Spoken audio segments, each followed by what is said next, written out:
Assalamualaikum warahmatullahi wabarakatuh. Shalom, Om Swastiastu, Namo Buddhaya, dan salam kebajikan. Dewan juri yang terhormat, perkenalkan kami dari tim hukum Islam. Saya Diana Jabira sebagai pembicara pertama, dan rekan saya Elena Daniela Sine sebagai pembicara dua, dan rekan saya Finito Caesar Genaro sebagai pembicara tiga.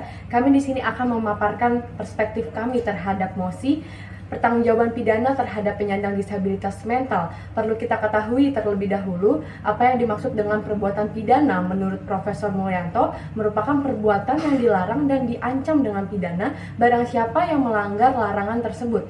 Lalu, pertanggungjawaban pidana merupakan konsekuensi atas perbuatan pidana yang secara subjektif memenuhi syarat dipidanai seseorang karena perbuatan pidananya. Siapa saja dapat melakukan sebuah perbuatan pidana. Lantas, bagaimana pertanggungjawaban pidana terhadap penyandang disabilitas mental? Perlu kita ketahui terlebih dahulu, penyandang disabilitas mental adalah kondisi seseorang yang mana terganggu fungsi pikirnya, emosi, dan perilakunya.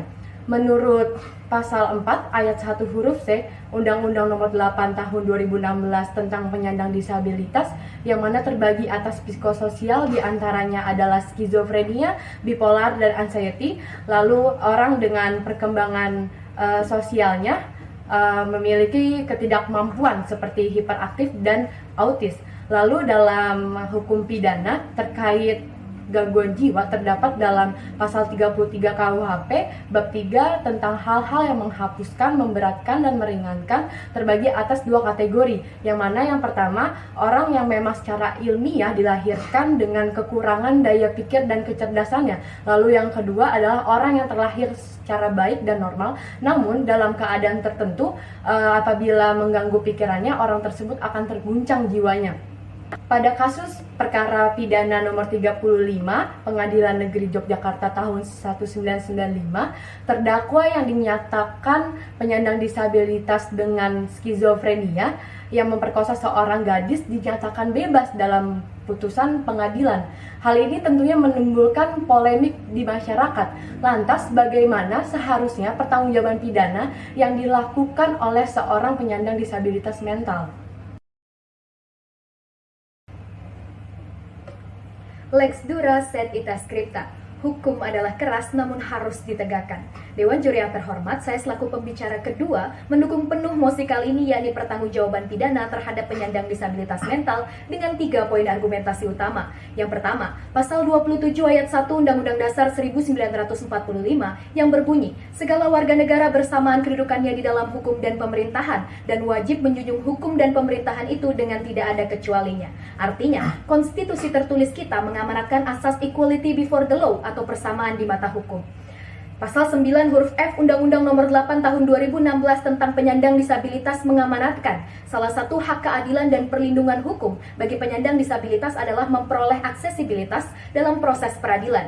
Hal ini dijelaskan lebih lanjut dalam Surat Keputusan Direktur Jenderal Badan Peradilan Umum tentang pedoman pelaksanaan pelayanan bagi penyandang disabilitas mental di Pengadilan Tinggi dan Pengadilan Negeri, seperti pelayanan tanpa diskriminasi, komunikasi yang efektif, dan lain-lain. Artinya, yang seharusnya ada dalam suatu proses penegakan hukum adalah aksesibilitas atau kemudahan, bukan penghapusan pertanggungjawaban pidananya.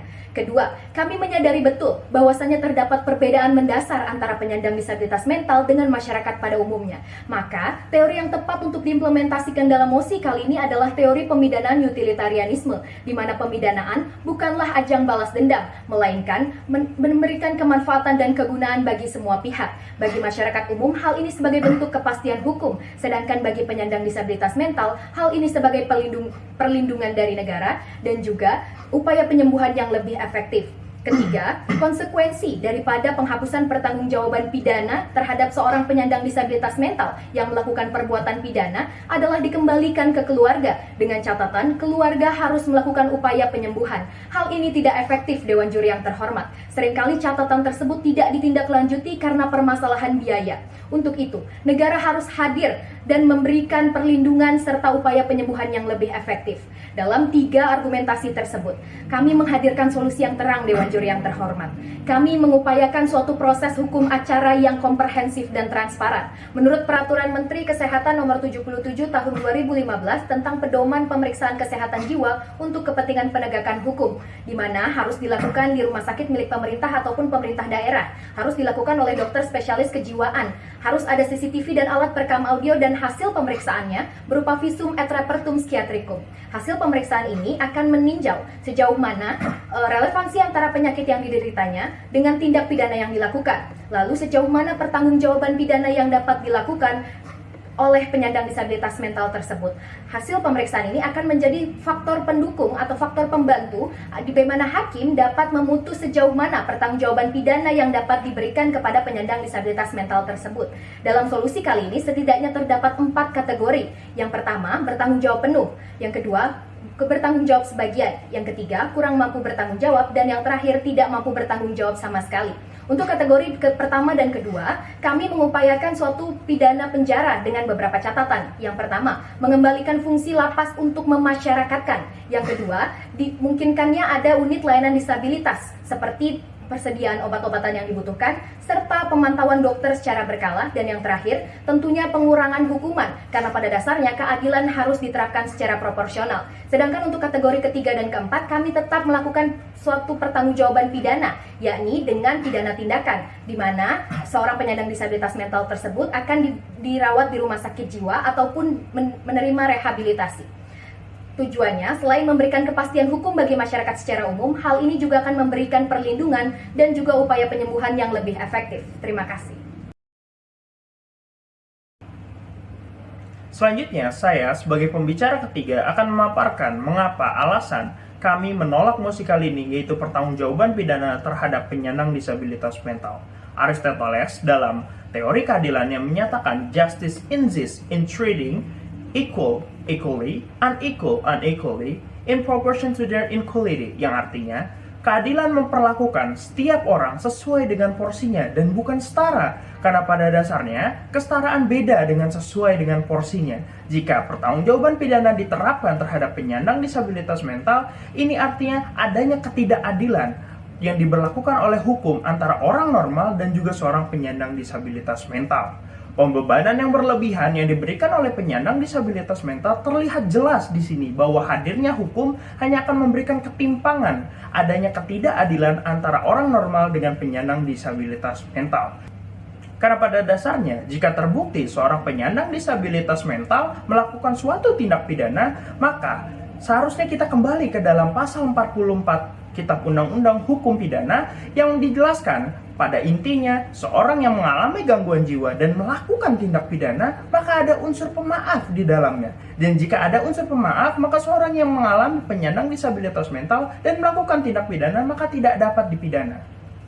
Didik Endro Purwosono dalam teorinya tentang teori kesalahan, setidaknya ada 4 syarat mengapa orang tersebut dapat dikatakan bersalah dan dapat dimiliki pertanggungjawaban pidana. Yang pertama adalah melakukan tindak pidana, yang kedua adalah dapat bertanggung jawab, lalu yang ketiga adalah karena ketidaksengajaan atau karena kealpaannya, lalu yang keempat tidak adanya alasan pemaaf.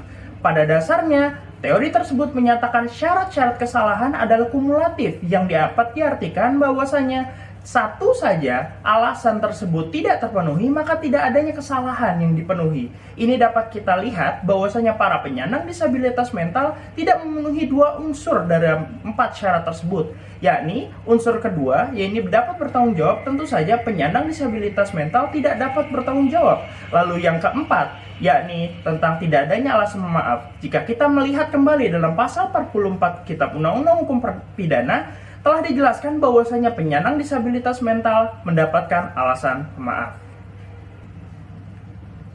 Cantor dan Sianturi menyatakan dalam teorinya, teori bertanggung jawab, setidaknya ada 2 unsur mengapa seseorang dapat dikatakan bertanggung jawab. Unsur pertama adalah keadaan jiwanya yang memiliki 3 syarat. Yang pertama, tidak terserang penyakit secara terus-menerus atau sementara. Yang kedua, tidak cacat dalam pertumbuhan. Yang ketiga, tidak melakukan karena amarah ataupun pengaruh bawah sadar. Telah jelaslah bahwa penyandang disabilitas mental tidak termasuk ke dalam unsur ini karena 3 syarat dalam unsur keadaan jiwa tidak terpenuhi. Lalu selanjutnya adalah tentang kemampuan jiwanya. Yang pertama, dapat mengetahui hakikat dari apa yang dia perbuat. Kedua, mengetahui ketercelaan dari apa yang dia perbuat. Dan ketiga, mengetahui dan dapat menghendaki apa yang dia lakukan. Telah jelas pula dan terang benderang Dewan Juri yang terhormat bahwasanya penyandang disabilitas mental tidak memenuhi syarat dan juga tidak memenuhi unsur pertanggungjawaban. Maka jika dilihat dari teori kesalahan, pada dasarnya penyandang disabilitas mental tidak dikategorikan sebagai seorang yang dapat bertanggung jawab dan juga dalam artian penyandang disabilitas mental tidak pernah melakukan kesalahan. Maka dari itu kami memaparkan solusi, yakni memindahkan dari ranah pidana ke perdata selama perbuatan yang dilakukan tidaklah menghilangkan nyawa orang lain. Walaupun jika nanti harus ditindak secara pidana, maka yang dilakukan bukanlah pemidanaan akan tetapi tindakan. Terima kasih. Maka Dewan Juri yang terhormat, dapat kami simpulkan terhadap mosi ini sebagai tim pro, pertanggungjawaban pidana terhadap penyandang disabilitas mental merepresentasikan konsep equality before the law dan kesetaraan. Kategori penyandang disabilitas mental yang dapat dipidana atau tidaknya tergantung seberapa jauh kondisi kategori penyandang disabilitas mental. Yang penyandang disabilitas mental yang mampu bertanggung jawab penuh dan sebagian, solusinya adalah pidana dengan lapas yang dilengkapi unit pelayanan disabilitas dan mengurangi hukuman. Lalu kategori penyandang disabilitas mental yang kurang mampu bertanggung jawab bahkan tidak mampu sama sekali, solusinya adalah pidana, tindakan perawatan di RSJ atau rehabilitasi.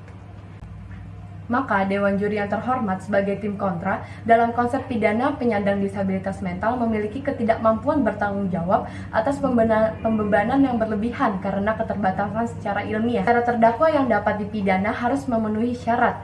Yang pertama adalah melakukan perbuatan pidana, kedua mampu bertanggung jawab, yang ketiga alpa atau sengaja, yang keempat tidak ada alasan pemaaf. Maka apabila salah satu syarat tidak terpenuhi, maka terdakwa bebas dari jeratan hukum. Solusinya adalah mengalihkan ke ranah perdata selama yang dilakukan bukanlah menghilangkan nyawa seseorang. Jika langkah terakhir hanya jalur pidana, maka hanya dapat dilakukan tindakan terhadap penyandang disabilitas mental. Sekian pemaparan dari kami, kurang lebihnya mohon dimaafkan. Wassalamualaikum warahmatullahi wabarakatuh.